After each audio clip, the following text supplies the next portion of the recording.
আল্লাহ নবী সাল্লাল্লাহু আলাইহি ওয়াসাল্লাম তিনি এক বিচার প্রক্রিয়া শুরু করেছেন। এমন সময় আল্লাহ নবীর কিছু সাহাবীরা রাসূলুল্লাহ সাল্লাল্লাহু আলাইহি ওয়াসাল্লামের কাছে এসে বললেন, ইয়া রাসূলুল্লাহ, এই মহিলাটা একটা সম্ভ্রান্ত পরিবারের মহিলা, বিরাট সম্মানিত বংশের মহিলা, অতএব ইয়া রাসূলুল্লাহ, এই মহিলাটাই অপরাধ করেছে, চুরি করেছে, তার হাতটা কাটা, এটা আপনি বাদ রাখুন, একটু আপনি ছাড় দিন। রাসূলুল্লাহ সাল্লাল্লাহু আলাইহি ওয়াসাল্লাম মাথা তুললেন না, যেভাবে ছিলেন সেভাবেই রাখলেন, ডানে বামে ঘোরালেন না। সাহাবীরা অবলোকন করলেন যে রাসূলুল্লাহ সাল্লাল্লাহু আলাইহি ওয়াসাল্লাম কোনো প্রতিক্রিয়া দেখাচ্ছে না, অতএব হবে না। আরেক গোত্র থেকে আরেক দল উঠে এসে আল্লাহর নবীকে বললেন, ইয়া রাসূলুল্লাহ, ইয়া হাবিবাল্লাহ, আমরা জানি আপনি সর্বশ্রেষ্ঠ ন্যায়পরায়ণ, কিন্তু আজকে আমরা এমন একজন মহিলার জন্য আপনার কাছে সুপারিশ নিয়ে এসেছি, যে মহিলার জন্য আমাদের ভিতরে, যে বংশের জন্য আমাদের ভিতরে, যে গোত্রের জন্য আমাদের ভিতরে ভালোবাসা এবং সম্মান স্থায়িত্ব পেয়েছে। নবীজি সাল্লাল্লাহু আলাইহি ওয়াসাল্লাম বললেন, তোমরা কি একই কথা বলতে এসেছো? তারা বললেন হ্যাঁ। আল্লাহ নবী সাল্লাল্লাহু আলাইহি ওয়াসাল্লাম চোখ বন্ধ করে নিলেন, মুখ বন্ধ করে নিলেন। সাহাবীরা দেখলেন হবে না।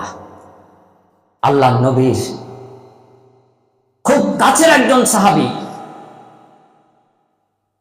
এই সাহাবীর কাছে বিভিন্ন গোত্রের থেকে মানুষগুলি ছুটে গেলেন, যে বললেন, শোনো, ওসামা বিন যায়েদ রাদিয়াল্লাহু আনহু হাসান হোসাইনকে যখন নবীজি কোলে তুলতেন, তখন কোলের আরেক পাশে তোমাকে রাখতেন। যদি হাসান হোসাইন তোমার এক কাঁধে উঠে বসতো, তোমাকেও আরেক কাঁধে রাসূলুল্লাহ জায়গা দিত, এটা দেখেছি। ওসামা বিন যায়েদ রাদিয়াল্লাহু আনহুকে সাহাবীরা বললেন, নিশ্চয়ই তুমি যদি রাসূলুল্লাহকে সুপারিশ করো, নবীজি সুপারিশ ফেলতে পারবে না, একটু সুপারিশ করো। ওসামা এই কথা শুনে রাসূলুল্লাহ সাল্লাল্লাহু আলাইহি ওয়াসাল্লামের কাছে গেলেন, কাছে গিয়ে বসলেন, নিজের পায়ের এই উরু পা দাপনাকে রাসূলুল্লাহ সাল্লাল্লাহু আলাইহি ওয়াসাল্লামের পায়ের দাপনার উপরে দাপনাটা চাপিয়ে দিলেন। এত কাছের এবং এত অন্তরঙ্গ মানুষ ছিলেন, এত স্নেহপরায়ণ ছিলেন। বললেন, ইয়া রাসূলুল্লাহ, আমি একটা সুপারিশ করতে এসেছি। আল্লাহর নবী বললেন, বলো, কি সুপারিশ? একই কথা ব্যক্ত করলেন। আব্দুল্লাহ ইবনে আব্বাস রাদিয়াল্লাহু আনহু তিনি বলেন, এরপর দেখলাম রাসূলুল্লাহ সাল্লাল্লাহু আলাইহি ওয়াসাল্লামের চোখ দুটি স্ফুলিঙ্গের মতন উন্মোচন হলো, ভিতরটা রাগে টকবক করে ফোটার ন্যায় হয়ে গেল। আল্লাহ নবী সাল্লাল্লাহু আলাইহি ওয়াসাল্লাম বললেন, ওসামা, তুমি কেন? সারা পৃথিবীর মানুষ যদি আজকে সুপারিশ করে অন্যায়ের বিরুদ্ধে, আমি মুহাম্মদ বিন আব্দুল্লাহ, মুহাম্মদুর রাসূলুল্লাহ, আমার আল্লাহর সামনে আমি বিচারে দাঁড়িয়েছি, আমি আমার বিচারের সম্মুখীন করেছি। আমি আমার কন্যা ফাতেমা বিনতে আব্দুল্লাহ যদি আজকে একই কর্ম করে, তারপরে আমি বিচার করতে কার্পণ্যতা করব না। রাসূলুল্লাহর কোলে পিঠে মানুষ হওয়া সাহাবী কাঁপতে কাঁপতে দূরে সরে গেলেন। বিচার হয়ে গেল। এর নাম ইসলাম, এর নাম ন্যায়পরায়ণতা, এর নাম আদিল, এর নাম ইসলামকে শাশ্বত জীবন ব্যবস্থা হিসেবে নিজের দিল কলিজায় জায়গা দেওয়া এবং মান্যতা দেওয়া। ফিলিস্তিনকে নিয়ে মন কাঁপছে আপনার, এ কান্না নাটক, অভিনয়। এ কান্নার সাথে আপনার অন্তরের কোনো সম্পর্ক নেই। এটা মানুষকে কেবলমাত্র আপনি দেখাচ্ছেন, শোনাচ্ছেন। একদিনের ঘটনা আপনাকে শোনাই। বাইতুল মুকাদ্দাস, এটা মুসলমানদের বিজয় হলো। মুসলমান সেনাপতিরা এটাকে বিজয় নিয়ে জয় করে নিলেন। মুতাওয়াল্লির হাতে চাবি। ইসলামী আইন হলো মুতাওয়াল্লিকে আঘাত করা যাবে না, কারণ মুতাওয়াল্লি হচ্ছে মসজিদের পরিচর্যাকারী, দেখভালকারী। যুদ্ধ বিগ্রহের মাঠেও মুতাওয়াল্লি নিরাপদ, কোরআনে বিধান দিয়েছে। অতএব বাইতুল মুকাদ্দাস অমুসলিমদের কাছ থেকে বিজয় ছিনিয়ে আনার পরে মুতাওয়াল্লি সাহেবের কাছে গিয়ে বললেন, দেখেছো তো, সব তো বিজয় হয়ে গেছে। বলে হ্যাঁ। উনি তখন বললেন, সেনাপতি, আমি তোমাকে বিশ্বাস করি না, আমি বিশ্বাস করি মুসলিম খলিফা যিনি মক্কায় রয়েছেন, আমি তাকে বিশ্বাস করি। তিনি হলেন ওমর বিন খাত্তাব রাদিয়াল্লাহু আনহু। ওমর বিন খাত্তাবকে ডেকে আনো, আমি বাইতুল মুকাদ্দাসের চাবি খলিফাতুল মুসলিমিন তোমাদের নেতা ওমরের হাতে তুলে দেব, কোনো আপত্তি নেই। চিঠি লিখলেন, দুর্বার গতিতে ঘোড়া ছুটিয়ে দিলেন, পত্রবাহক প্রেরণ হলো। মাত্র 1.5 দিনের মাথায় মদিনায় দৌড়ে ছুটে গেল। মদিনায় পৌঁছে, আরবে পৌঁছে খলিফার কাছে চিঠি দিলেন। তিনি পড়েই প্রতি উত্তর লিখলেন, আমি আসছি সেনাপতি, তুমি অপেক্ষা করো। কিন্তু 1200 মাইলের দূরে সেই ইসলামী রাজধানী থেকে বাইতুল মুকাদ্দাস, বর্তমান ফিলিস্তিন, 1200 মাইল রাস্তা অতিক্রম করে যেতে ওমর বিন খাত্তাব খলিফাতুল মুসলিমিনের উট চালিয়ে যেতে সময় লাগবে কমপক্ষে 4 থেকে 5 দিন। চিঠি লিখে দিলেন, অশ্বারোহী ছুটে চলে গেল, চিঠি পৌঁছে গেল, আসছেন। খলিফা পথ প্রদর্শক একজন সঙ্গী নিয়ে তিনি রওনা দিলেন। 1200 মাইল পথ, 600 মাইল ওমর উটের পিঠে, আর 600 মাইল তার পথ প্রদর্শক সঙ্গী উটের পিঠে। 10 কিলোমিটার উট টেনে নিয়ে যান একজন, আর উটের পিঠে চড়ে বসেন তিনি। আবার 10 কিলোমিটার উনি হেঁটে উট টেনে নিয়ে চলেন, আবার ঘুরে পরিমাণ অনুযায়ী তিনি এসে উটনির পিঠে বসেন। এভাবেই যেতে যেতে যেতে যেতে বাইতুল মুকাদ্দাস, আজকের যে জেরুসালেম, এই জেরুসালেম শহর রাজধানী হতে যাচ্ছে তখন ফিলিস্তিন, প্যালেস্টাইনের এই জায়গায় যে ওমর বিন খাত্তাব তার পালা পড়লো, দড়ি টেনে উট ধরে হেঁটে হেঁটে তিনি যাবেন, আর তার সঙ্গী যিনি রাস্তা দেখিয়ে নেবেন তিনি এবার উটের পিঠে বসবেন। তখন সঙ্গী বললেন, জাহাবানা ওমর বিন খাত্তাব রাদিয়াল্লাহু আনহু, মানুষ যদি দেখে তারা কি মনে করবে? অন্ততপক্ষে এই শেষ ভাগটুকু আপনি উটের পিঠে বসুন, আর আমাকে দড়ি টেনে হেঁটে হেঁটে বাইতুল মুকাদ্দাসের প্রান্তরে চত্বরে ঢোকার অনুমতি দান। ওমর বললেন, আসমানের দিকে তাকাও, আরশের মালিক তিনি দেখছেন, তিনি শুনছেন, আমি তার দাস, তার গোলাম। অতএব আমি তোমাকে আর মানুষকে দেখাতে পারি আর ফাঁকি দিতে পারি, আল্লাহকে ফাঁকি দেওয়া সম্ভব নয়। অতএব আমি আমার রবের গোলামি করছি। সারা বাইতুল মুকাদ্দাস, প্যালেস্টাইন, ইসরায়েল, পৃথিবীর মানুষ দেখলেন ওমর বিন খাত্তাব মুসলিম খলিফা ন্যায়পরায়ণ, একজন গোলাম, একজন চাকর 600 কিলোমিটার তারই উটের পিঠে বসে এসেছে, আর 600 কিলোমিটার খলিফা, বিশ্ব নায়ক, রাষ্ট্রনায়ক, সে এসেছে উটের রশি টেনে টেনে রাস্তায় হেঁটে। এর নাম মুসলিম লিডার, এর নাম মুসলিম খলিফা। ইনি যদি কোরবানি দেন, এই কোরবানি 1 ফোঁটা রক্ত মাটিকে স্পর্শ করার আগে ওর নানা আমলের সওয়াব আল্লাহ রাব্বুল আলামিন লিখে দেন। শুধু কি তাই, কোরবানি কবে দেবেন? জীবনে কোনোদিন ন্যায়পরায়ণ লিডার নিতে পারেননি কোরবানি, তারপরেও আপনার জন্য আল্লাহ রাব্বুল আলামিন সেই বুখারী মুসলিমে জলজল করছে হাদিস। আল্লাহ নবী সাল্লাল্লাহু আলাইহি ওয়াসাল্লাম বলছেন, যেই দিন আসমান জমিন সৃষ্টিরাজির মধ্যে কোথাও কোনো ছায়া থাকবে না, সেই দিন একটি ছায়া মানুষেরা পাবে। তাদের সংখ্যা 7 শ্রেণীর মানুষ। তার মধ্যে নাম্বার 1 শ্রেণী, তারা হলো ইমামুন আদিলুন, ন্যায় পরায়ণ শাসক। এই শ্রেণী যেই দিন আল্লাহর আরশের ছায়া ব্যতি রেখে আর কোনো ছায়া থাকবে না, ওই দিন আল্লাহর আরশের ছায়া নিচে তাদেরকে ছায়া দেওয়া হবে। যেই দিন বিচার দিবস কায়েম হবে, যার নাম তোমরা জানো কিয়ামত, মহাপ্রলয়। কোরবানি কি এমনি ছুরি চালালেই হয়ে যায়? হাবিল এবং কাবিল তো কোরবানি করেছিল, এখন আপনি কি কাবিলের কোরবানি উপস্থিত করছেন রবের সামনে, নাকি হাবিলের কোরবানি? কোরবানির পরিমাণ, শস্য দানা কি ছাগল গরু, এটা আল্লাহ দেখেন না।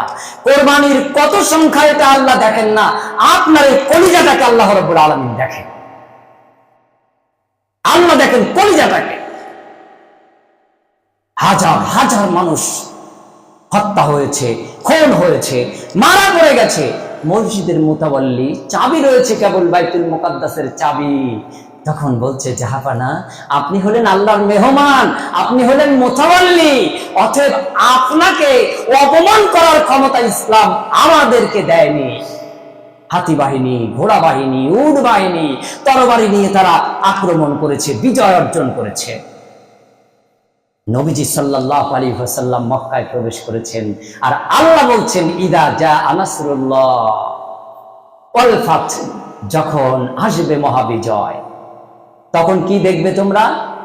সায়াসলা নারান, না, ইদা জা নাসরুল্লাহ ওয়াল ফাত ওয়া রাআইতান সায়াদখুলুনা ফি দীনিল্লাহি আফওয়াজা, তখন দেখবে লোকেরা দলে দলে তোমার দিকে ঢুকে পড়ছে। কি বলেন, কেউ কি বলবে যে আমরা সব হেরে গেছি? সবাই তো জিতে গেছে। কাণ্ডটা ঘটেছে কোথায়? অন্ধকার ঘরের মধ্যে। এখন তো সবাই, এটাই বাস্তব, সবাই, প্রধানমন্ত্রী সবাই, রাষ্ট্রপতি সভা, মন্ত্রী সভা, পরিষদ সভা, বিরোধী পার্টি পক্ষ, শাসক, সকলেরই এরা এখন শাসক। তারা পরিচালনা করবে। যদি সে মুসলিম হয় তাহলে আল্লাহকে খুশি করার জন্য, আর যদি সে মুসলিম না হয় তাহলে সে মানবিকতার খাতিরে সে ন্যায় পরায়ণতা লাভ করবে। পরকালে তার কোনো অবদান নেই, কিন্তু ইহকালে মহান স্রষ্টা আল্লাহ সুবহানাহু ওয়া তাআলা তাকে পুরস্কারে পুরস্কৃত করবে, তাকে পুরস্কারে পুরস্কৃত করবেন। ফামাইয়ামাল মিসকালা দাররাতিন খাইরান ইয়ারা ওয়া মাইয়ামাল মিসকালা দাররাতিন শাররান ইয়ারা। আপনি যদি একজন মানুষকে একটা কচুর নতি দিয়েও সহযোগিতা করেন, আপনি তার বিনিময় পাবেন, এটা আল্লাহ ওয়াদা করেছে। আপনি যদি এই পৃথিবীতে একটা পিপিলিকাকেও সহযোগিতা করেন, খাবার দেন, সাহায্য করেন, তাকে যদি একটু অক্সিজেন দিতে সহযোগিতা করেন, আপনি আল্লাহর পক্ষ থেকে প্রতিদান পাবেন। আপনি যদি ইমানদার হন তাহলে পরকালেও পাবেন, ইহকালেও পাবেন। আর আপনি যদি ইমানদার না হন তাহলে ইহকালে পাবেন। রাসূলুল্লাহ সাল্লাল্লাহু আলাইহি ওয়াসাল্লাম বলছেন, জিবরিল আমিন আলাইহিস সালাম আমাকে এসে বললেন, ইয়া রাসূলুল্লাহ, আল্লাহ এমন একটা ঘটনা ঘটান যে ঘটনা অন্য কোনো ব্যাপারে ঘটান না। বলে এমন কি ব্যাপার? বলে আসমানবাসীকে ফেরেশতাদের পক্ষ থেকে একজন ঘোষণা করে শুনিয়ে দেওয়া হয়, শুনিয়ে দেন যে শোনো, অমুক ব্যক্তিকে আল্লাহ রাব্বুল আলামিন ভালোবাসেন, অতএব ফেরেশতা তোমরাও ভালোবাসো। আর ফেরেশতাদের আওয়াজটা মানুষের মধ্যেও আল্লাহ রাব্বুল আলামিন ঢুকিয়ে দেন। মানুষের মধ্য থেকে ওই ব্যক্তিকে ভালোবাসতে শুরু করে। ভালোবাসতে বাসতে বাসতে বাসতে 1, 2, 3, 1000, 2000, 1 লাখ, 2 লাখ, 1 কোটি, 2 কোটি, পৃথিবীর অধিকাংশ মানুষ তাকে ভালোবাসে। তার সম্মান, তার মান, মর্যাদা, মর্তবা, তার সব কিছু আল্লাহ বাড়িয়ে দেন। ইয়া রাসূলুল্লাহি, ফেরেশতারা বলেন আল্লাহ তাকে ভালোবাসে, অতএব তোমরা তাকে ভালোবাসো। মানুষেরা বলে আল্লাহ তাকে ভালোবাসে, ফেরেশতারা তাকে ভালোবাসে, অতএব তোমরাও ভালোবাসো। ইয়া রাসূলুল্লাহি, এই ভালোবাসা পেতে পেতে পেতে পেতে এমন একটা জায়গায় যায়, সেই জায়গায় যে সে সীমা লঙ্ঘন করে, সীমা অতিক্রম করে। যেমনি সীমা অতিক্রম করে অমনি আল্লাহ রাব্বুল আলামিন আবার একটা সমাবেশ ঘটায়। আর তখন ফেরেশতাকে, সেই ফেরেশতাকেই দায়িত্ব দেওয়া হয়, ফেরেশতা যাও তুমি এবার হেঁকে শুনিয়ে দাও যে ওই ব্যক্তিকে আল্লাহ ভালোবাসতেন, ফেরেশতারা ভালোবাসতেন, মানুষকেও ভালোবাসার বিধান আল্লাহ করে দিয়েছিলেন। এখন আল্লাহ তাকে আর ভালোবাসে না, ফেরেশতা তোমরাও ভালোবাসো না, মানুষ আর ভালোবাসো না, আল্লাহও ভালোবাসে না, ফেরেশতারাও ভালোবাসা বন্ধ করে দিল, মানুষও তাকে ঘৃণা করা শুরু করলো। এক পর্যায়ে লাঞ্ছনা, অবমাননা এমন পর্যায়ে পৌঁছায়, শেষ পর্যন্ত সে আক্ষেপ আর আফসোস নিয়ে এই পৃথিবী থেকে বিদায় হয়ে যায়। তখন সে বলে, এই চেয়ারে বসার থেকে না বসাই ভালো ছিল, এই পাওয়ার থেকে না পাওয়াই ভালো ছিল, এই অর্থ করি উপার্জনের থেকে অর্থহীন থাকাই ভালো ছিল, এই সম্মান প্রাপ্তির থেকে না প্রাপ্তিটাই ভালো ছিল। হাদিস 1444 বছর আগের কথা। আমিও ছিলাম না, আপনিও ছিলেন না, এবিসি আমরা কেউ ছিলাম না, কিন্তু আল্লাহ রাব্বুল আলামিন পরিকল্পনা কিভাবে সাজিয়ে দিয়েছেন। তুমি মুসলিম, তুমি শুধু জুমায় মসজিদে একদিন নয়, সপ্তাহে তোমাকে প্রতিনিয়ত দৈনিক আজানের সাথে সাথে তোমাকে হাজিরা দিতে হবে। কারণটা তুমি যেন সীমা লঙ্ঘনকারী না হও। ফেরাউনের কাছে কেন মুসাকে পাঠানো হলো? ইযহাব ইলা ফিরআউনা ইন্নাহু তাগা, ও মুসা তুমি যাও ফেরাউনের কাছে, যেহেতু সীমা লঙ্ঘন করেছে। এই আয়াত থেকে মুফাসসিরিনগণ বলছেন, ফেরাউন যদি সীমা লঙ্ঘন না করত তাহলে তার কাছে মুসাকে প্রেরণ করা হতো না। নমরুদের কাছে কেন পাঠানো হলো? সীমা লঙ্ঘন করেছিল। আমি আমার দায়িত্বে যদি আমি সীমা লঙ্ঘন করি, আমি অন্যায় পরায়ণ। আমি যদি আমার ক্ষেত্রে আমানতের খেয়ানত করি, আমি আমানতদার, খেয়ানতকারী। আজকে পৃথিবীতে মুসলিম উম্মাহ তেরাহি অবস্থা। কেন এই অবস্থা? আমাদের তো কোরবানির সংখ্যা বেড়েছে, নামাজির সংখ্যা বেড়েছে, মসজিদের সংখ্যা বেড়েছে, মাদ্রাসার সংখ্যা বেড়ে চলেছে, শিক্ষা প্রতিষ্ঠান বাড়ছে, আমাদের এই ত্রাহি ত্রাহি অবস্থা কেন? যেখানে যতটুকু মান্যতা দেওয়ার প্রয়োজন আমরা সেখানে ততটুকু দিতে পারিনি।